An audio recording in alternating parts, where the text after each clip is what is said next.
Ross Perot. I got that role because I looked so much like him. That was one of those things where they were looking around and said, who looks like Ross Perot? Richard Crenna looks exactly like Ross Perot. And Did you that meet? was, again, a real pleasure because I played opposite Burt Lancaster. And I had never worked with Burt before. And what a thrill it is. You know, people don't understand that those of us in the business are just as big a fans as they are.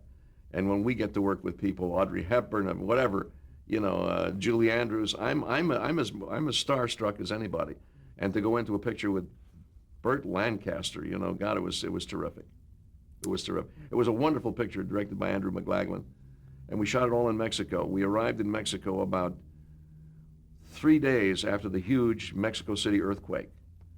And in some ways it worked to our advantage because we did use some some of the destruction, the buildings that were destroyed in the earthquake, as set backings. And which is, if there's any advantage to an earthquake, that shouldn't be it, but that was it in this case. And we had a long stay there, and it was really a well done film. Ross Perot came down to watch us, as did it was a story of the rescue of a group of EDS executives who were captured in Iran and put in prison. People who worked for him. People who worked for Ross Perot. Yeah.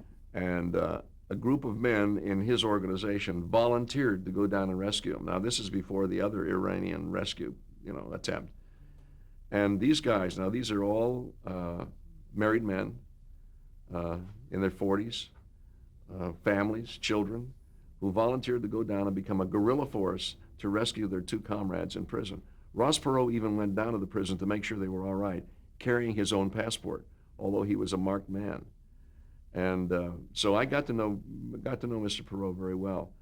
And the day that we did the rescue scene, when they broke out of the prison, the actual guys were there. The men who had been there were there to watch the scene, and they had tears in their eyes. They said it was so like the original moment that they were overcome by it. That it was really, and you could tell they were really moved by it. And when Ross Perot later announced his candidacy for president of the United States, he called me and said, "I'm going to use your picture." Terrific. I said, "Well, thank you, Ross. Nobody believes you're Ross Perot anyway. You might as well."